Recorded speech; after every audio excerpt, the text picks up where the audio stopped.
अल्हम्दुलिल्लाहि रब्बिल आलमीन वस्सलातु वस्सलामु अला अशरफिल अंबिया व सय्यिदिल मुरसलीन नबीना व हबीबिना व मौलाना मुहम्मद व अला आलिहि व सहबिहि अजमाइन। वाजिबुल एहतराम सरबरा पाकिस्तान डेमोक्रेटिक मूवमेंट अमीर जमीयत उलमा इस्लाम हज़रत मौलाना फजल रहमान साहब, वाजिबुल एहतराम जनाब मुहतरम हज़रत अल्लामा अल्लाह वसाया साहब और दीगर बुज़ुर्ग अकाबरीन और उलमा जो स्टेज पे तशरीफ़ फरमाए हैं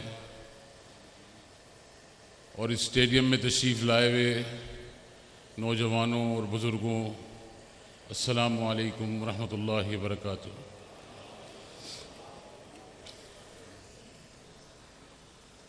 आज की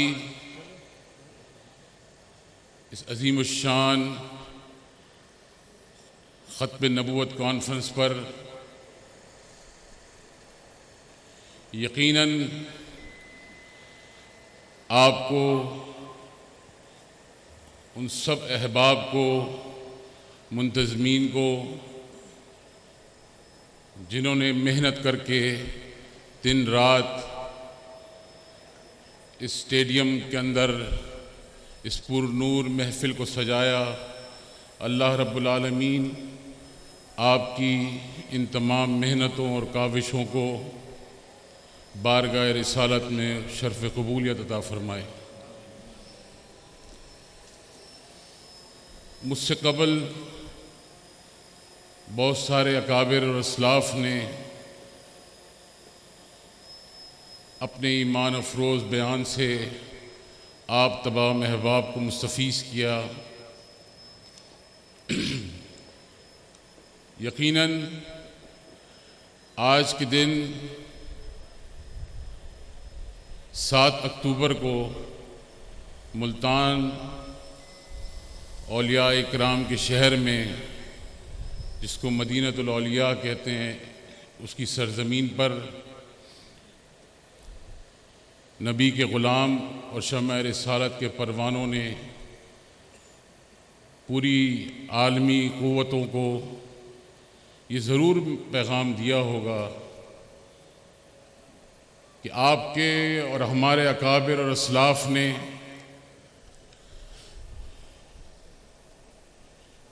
जो तारीख़ में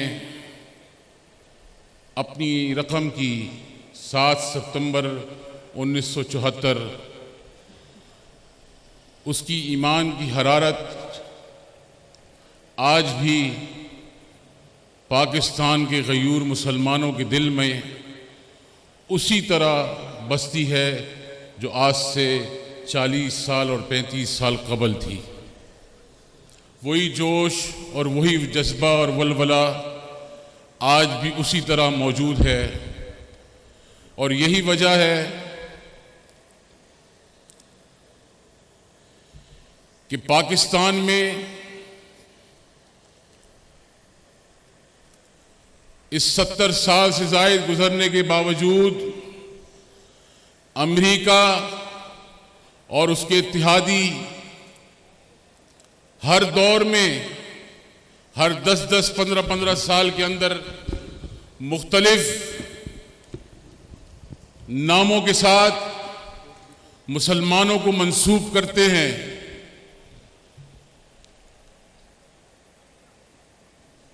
सत्तर साल से ज़ायद गुजरने के बावजूद पाकिस्तान में आज भी अमेरिका और उसके हवारी और उनकी कोशिशें हर दौर में यही रही हैं कि किसी तरह भी हम इस कानून को तब्दील कर सकें या इस कानून के अंदर कुछ थोड़ी बहुत रद्द-ओ-बदल कर सकें, मगर वो सियासी और मजहबी जमातें जो पार्लियामेंट के अंदर मौजूद हैं वो हर दौर में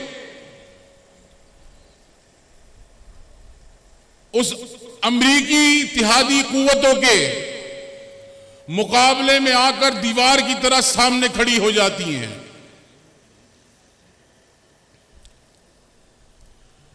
और यही वजह है कि अमेरिका जब भी पाकिस्तान में मुदाखलत करता है वो एक अलग मौजू लेके आता है।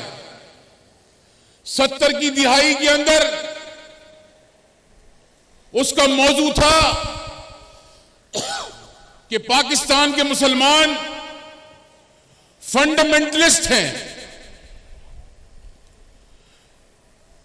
जब उसका दिल नहीं भरा तो उसने अगले 10 साल की तरतीब दी और उसने कहा कि पाकिस्तान का जो मुसलमान है वो एक एक्सट्रीमिस्ट मुसलमान है, इंतहा पसंद मुसलमान है।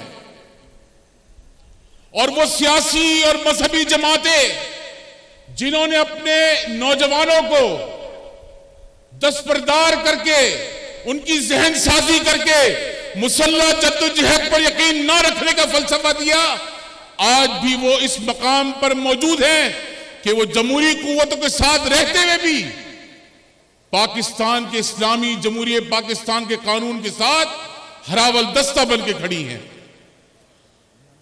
फिर जब अमेरिका का दिल नहीं भरा तो 9/11 की वॉर, जिसको वॉर ऑन टेरर का नाम देकर मुसलमानों को आलमी दुनिया के अंदर टेररिस्ट का खिताब देकर यह जाहिर किया कि हर मुसलमान जो दाढ़ी और पगड़ी रखता है, मिंबर और मेहराब पे बैठता है, खानकाही निजाम का हिस्सा है, पीराने उज़्ज़ाम का हिस्सा है, और वो हय्या अला सलाह की सदाएं जो मिंबर और मेहराब से उठती है वो सारे के सारे मौलवी और पगड़ी वाले दहशतगर्द हैं। मगर अल्लाह रब्बुल आलमीन की शान है, मुसलमान जहां जहां होता है मजबूती के साथ कुफर की हर साजिश का मुकाबला करता है। और यही वजह है, उसकी मिसाल आपके सामने मैं बाद में दूंगा, मगर उसकी वजह आप देख लें। जब भी इस मुल्क के अंदर अकीदा खत्म नबूवत पर हमला हुआ तो कोई सेक्युलर जमात, कोई दूसरी जमात, राइटिस्ट की भी अगर जमातें मौजूद थी, चाहे वो किसी भी लीग के नाम से हो, वो भी खत्म नबूवत की हामी नहीं नजर आई। अगर आपके बुजुर्ग और असलाफ असेंबलियों में मौजूद नहीं होते तो ये हर दौर में नहीं, हर महीने हमला करें। इनका बस नहीं चले कि इस पाकिस्तान के आईन को रद्द कर कर अपनी मर्जी का आईन बना दें। मगर आज मगरिब की कुव्वतों को यह पैगाम देना चाहिए कि पाकिस्तान की सरजमीन सर तुम जितने भी सितम कर लो, जितना भी आलमी कुव्वतों के सामने मुसलमानों की तज़हीक करो, उनकी तजलील करो, ला इलाहा इल्लल्लाह मुहम्मद रसूलुल्लाह का नाम सदा क़यामत तक कायम व दायम रहेगा इंशाअल्लाह। और उसकी मिसाल यह है कि आपको पता होगा हालिया कुछ साल कबल सदारती इंतखाब हुआ इस मुल्क के अंदर। क्या हुआ था? नींद आ रही है भाई? इस मुल्क के अंदर क्या हुआ था? सदारती इंतखाब हुआ था। और सदारती इंतखाब में तमाम जमातों ने अपने उम्मीदवार रखे और मुत्तहदा मजलिस अमल की तरफ से उम्मीदवार मौलाना फजल रहमान साहब को बनाया गया। तो आपको इस बात पे हैरानगी होगी कि पाकिस्तान पीपल्स पार्टी ने बावजूद इत्तेहादी होने के अमेरिका और अरबी कुव्वतों के इशारे पर एजाज अहसन को खड़ा किया। आपको याद है? एतजाज अहसन को खड़ा किया गया। मौलाना के मुकाबले पर 3 लोग मुकाबले पे थे, आरिफ अलवी, मौलाना फजल रहमान और एतजाज अहसन। और चारों सूबों से वोटिंग होने के बावजूद, मगरबी कुव्वतों ने अपना जोर लगाने के बावजूद आसिफ अली जरदारी ने मौलाना साहब को पैगाम दिया कि आप सदर नहीं बन सकते। दूसरी कुव्वतें जो पशे पुष्ट होती हैं और फैसला करती हैं इस मुल्क के अंदर, उन्होंने भी कहा कि आप सदर के अंदर कुर्सी पे नहीं बैठ सकते। उसकी बुनियादी वजह क्या है?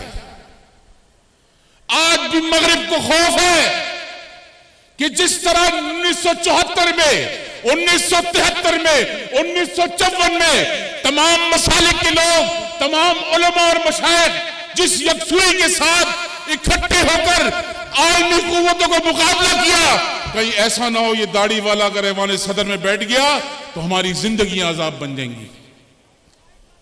मगर खुद अल्लाह की शान है, उन तीनों उम्मीदवारों के मुकाबले में मौलाना साहब ने नंबर 2 पे अपना मुकाबला उनके साथ किया और उनसे ज्यादा वोट लिए। आपको बताने का मकसद मौलाना की या किसी की तारीफ करना नहीं है, बताने का मकसद यह है कि आप अपने मदारिस के अंदर आज जो तालीमी निजाम का हिस्सा है, वो खाली निजाम तालीम अपनी हुदूद तक उसका तायुन न रखे, उसकी हुदूद को बढ़ाकर इस मुल्क के अंदर पार्लियामानी निजाम का हिस्सा बने। इस मुल्क के अंदर पाकिस्तान की कानूनी असेंबली के अंदर अगर आप उलमा और मशाइख अपनी जद्दोजहद के साथ पाकिस्तान की नेशनल असेंबली और सेनेट के अंदर मेंबर बनेंगे तो पाकिस्तान की ना आइन को कोई छेड़ने की जुर्रत कर सकेगा, ना किसी गाजी को कभी कोई शहीद कर सकेगा, ना किसी की जुर्रत होगी किसी को फांसी देखेगा, और ना किसी की जुर्रत होगी कि इमरान खान जैसे यहूद और नसारा के एजेंट के हाथ आसिया को यहां से बाइज्जत बरी कर दिया जाएगा। नारे तकबीर, नारे रिसालत, शाह अहमद नूरानी। आज भी आप सोचते हैं कि पाकिस्तान में हम क्यों इमरान खान के खिलाफ हैं? हमारा कोई उसके साथ जाती इख्तिलाफ नहीं है। हमारा इख्तिलाफ उससे यह है कि जब वो ये बात करता है कि मैं इंसानी हुकूक का सबसे बड़ा चैंपियन हूं, तो हम ये कहते हैं क्योंकि तुम एक जमीर फरोश आदमी हो जिसने कश्मीर को फरोश किया। जब तुम ये कहते हो कि मेरे कानून के अंदर सारे मजहब एक जैसे हैं, तो हमें तुम्हारे अंदर से बू आती है कि तुम मिर्जा गुलाम के एजेंट लगते हो और तुम मासूम बच्चे और मासूम उलमा के ऊपर जो खत्म नबूवत की तहरीक के लिए बाहर निकलते हैं उनको तुम हवालात में बंद करते हो। कई कई महीनों कई साल हो गए उनको काल कोठरियों में बंद रखा हुआ है। तो ये जो माजरा इस मुल्क के अंदर चल पड़ा है, ये इंशाअल्लाह खत्म होके रहेगा। ये ज्यादा दिन नहीं चलेगा। ये गोल्ड स्मिथ और उसके जानशीन इनकी आखिरी कील इंशाअल्लाह हम ठोक के देंगे इंशाअल्लाह। और ये कोई भूल में ना रहे। बाज लोग यहां पे मैंने उनके क्लिप सुने 1 महीना 20 दिन पहले, वो बार बार ये कह रहे थे कि जी 1974 की जो करारदाद है वो फलाने ने उन्होंने पेश की थी, मेरे वालिद साहब ने, और मुफ्ती साहब ने ये किया था और उसने ये किया था। और एक क्लिप और निकला, उन साहब ने फरमाया कि जी फलानी तहरीक के अंदर वो थे और ये नहीं थे, और उसमें ये था और इसमें ये नहीं था। मैं उनको सबको ये कहना चाहता हूं, आप किसी भी मसलक से हो, आपका ताल्लुक किसी के साथ भी हो, आप ये कान खोलकर सुन लें कि मौलाना शाह अहमद नूरानी रहमतुल्लाह अलैह और मुफ्ती महमूद रहमतुल्लाह अलैह ने ये जो काम अकीदे खत्म नबूवत का किया था, ये किसी देवबंदी को या बरेलवी को खुश करने के लिए नहीं किया था। ये काम उन्होंने हुजूर पुन्नूर सैयदुल आलमीन मुस्तफा सल्लल्लाहु अलैहि वसल्लम की बारगाह रिसालत में अदना से खादिम बन के किया था। उनको किसी देवबंदी से या बरेलवी से उसकी दुआ खैर की तवक्को नहीं थी। उन्होंने ये काम सिवाय इसके आखिरत के उनका कोई सबब और असबाब नहीं था। और ये झगड़े और ये लड़ाइयां इस स्टेज हो या कोई भी स्टेज हो, मेरी तरफ से आप सबको ये पैगाम है कि ये मिंबर और एराब के वारिस हम हैं। आज उनकी औलादे जिंदा हैं। हम अपने अकाबिर और असलाफ का दिफा करना भी जानते हैं, अपने अकीदे का भी दिफा करना चाहते हैं, मगर ये जो खेल किसी के कहने पर इस मुल्क के अंदर शुरू हुआ है, इसको मैं आज यहां खत्म करना चाहता हूं। आखिर में मैं आपको ये 2-3 चीजें, क्योंकि मौलाना साहब का खिताब है इसके बाद और वो बैठ के हमने सुनना है आप सबने। आज पाकिस्तान में बहुत बरअक्स मुख्तलिफ हालात हैं जो 10 साल पहले थे। परवेज मुशर्रफ ने जो एक अपने वक्त का फिरौन आमिर था और बगल के अंदर 2-2 कुत्ते लहराकर मुक्के दिखाकर अपनी ताकत का मुजाहरा करता था, और आफिया सिद्दीकी और अफगानिस्तान के साथ उसने जो जुल्म और बर्बरियत की, वो मैं आपको ये बताना चाहता हूं कि आप लोगों ने और हमने उस वक्त वो वॉर बर्दाश्त किया, मगर उसके आगे हमने घुटने नहीं टेके। इस मुल्क के अंदर अगर कोई आमिर ये बैठकर सोच सकता है कि तो हम मदारिस में ताला लगा देंगे, हम मदारिस की तरफ आंखें उठाकर इनको बंद कर देंगे, मैं ला इलाहा इल्लल्लाह मुहम्मद रसूलुल्लाह आपको बताना चाहता हूं, चाहे वो आमिर कुर्सी पे हाजिर वक्त हो या फारिग हो, उसकी आंखें हम नोचेंगे और कोई नहीं नोचेगा। ये मदारिस और मदारिस और मेहराब और मिंबर का तकद्दुस ये हमारी विरासत है। हम अपने वारिस और अमीन इसके हम हैं, कोई आकर हमें ना बताए कि हम इसके चौकीदार हैं। आज इमरान खान भी उसी तर्ज अमल की सियासत पे चल पड़ा है, और इसीलिए हम तमाम सियासी जमातें वो जो जमहूरी सोच रखती हैं उनके साथ सिर्फ इस नियत से है कि मुल्क के अंदर जो 2018 को 25 जुलाई को पाकिस्तान की 22 करोड़ आवाम का इलेक्शन चोरी किया गया है, वो चोरी हुआ इलेक्शन पाकिस्तान में फ्रेश इलेक्शन करा के, फेयर, फ्री और ट्रांसपेरेंट इलेक्शन करा के असल नुमाइंदों को भर्ती किया जाए, ना कि ये बैलेट बॉक्स चोरी किए हुए R45 फॉर्म चोरी कर आके बैठकर हम पे नाजायज हुकूमत करे। ये ना हमने कल तस्लीम की थी, ना आज करेंगे, और आने वाले कल को भी इंशाल्लाह नहीं करेंगे। आखिर में मैं आपको एक इंतहाई मुअद्दिबाना गुजारिश आपकी खिदमत में करूंगा।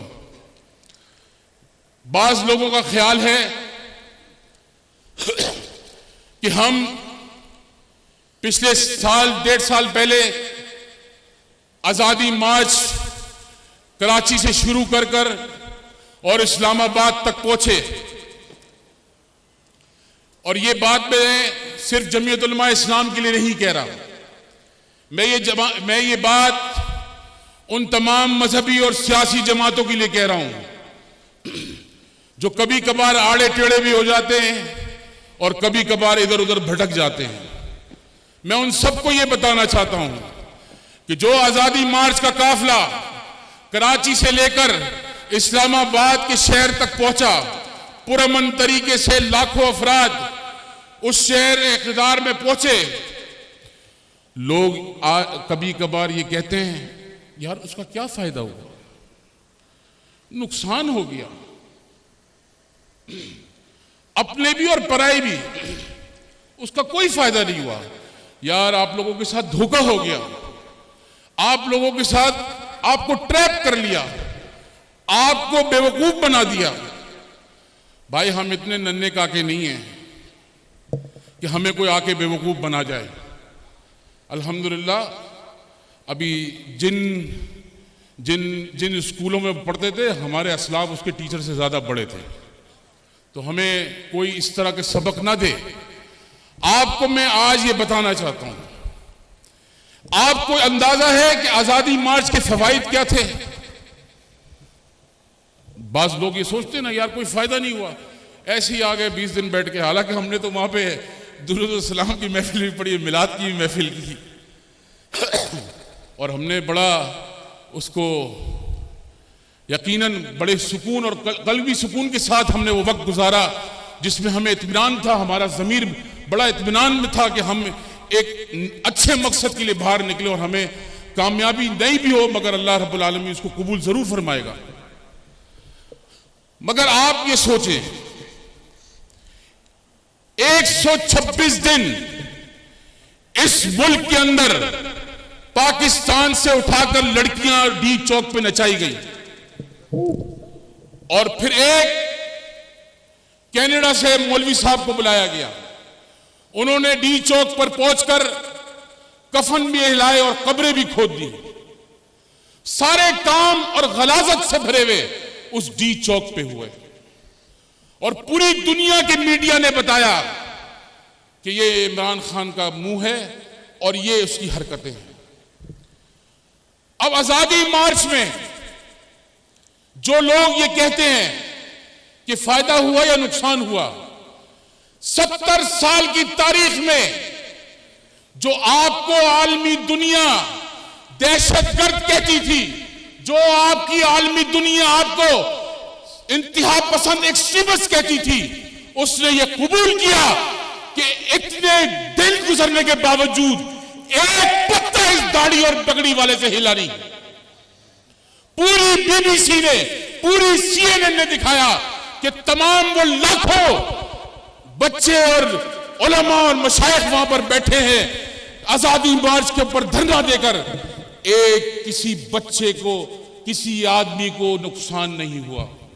बीबीसी ने यह तक दिखाया कि ये कौन सी मखलूक है जो सुबह उठती है, नाश्ता भी खुद पकाती है और रात को बैठकर पूरी सड़कों की सफाई भी करती है, खवातीन भी उस इज्तिमा में आती हैं और बापर्दा होकर आती है, उनकी इज्जत और तकरीम भी की जाती है। ये कौन सी नस्ल की मौलवी तैयार हुए जिनके अंदर शिद्दत पसंद नहीं है और वो जमहूरी निजाम का हिस्सा बनना चाहते हैं, वो इस मुल्क के आईन का हिस्सा बनना चाहते हैं, वो इस मुल्क के आईन की बालादस्ती चाहते हैं, वो इस मुल्क के अंदर फेयर, फ्री और ट्रांसपेरेंट इलेक्शन चाहते हैं। ये है आपका, आपने जो इस मुल्क के अंदर बैठकर पूरी दुनिया को यह बताया कि हम अगर दाढ़ी भी रखें, पगड़ी भी रखें, हम तुमसे ज्यादा तालीम याफ्ता और एजुकेटेड और आलमी कुव्वतों के सामने मद्दे मुकाबिल तैयार है खड़े होने के लिए, लड़ने के लिए। और उसकी जिंदा मिसाल आपके पड़ोसी मुल्क अफगानिस्तान में है, जहां आज जिनको आपने दहशतगर्द कहा था, आज उन्हीं से बैठकर आप उनको अब्बा जी कहकर उनसे मुज़ाकरात कर रहे हैं। अल्लाह रब्बुल आलमीन इंशाअल्लाह अगर तमाम चीनी जमातें मुत्तहिद होकर, इकट्ठी होकर इस महाज पर इकट्ठी होंगी तो आप यकीन करें आप अफगानिस्तान के निजाम को भूल जाएंगे जो पाकिस्तान में इंशाअल्लाह निजाम हुआ। वाह।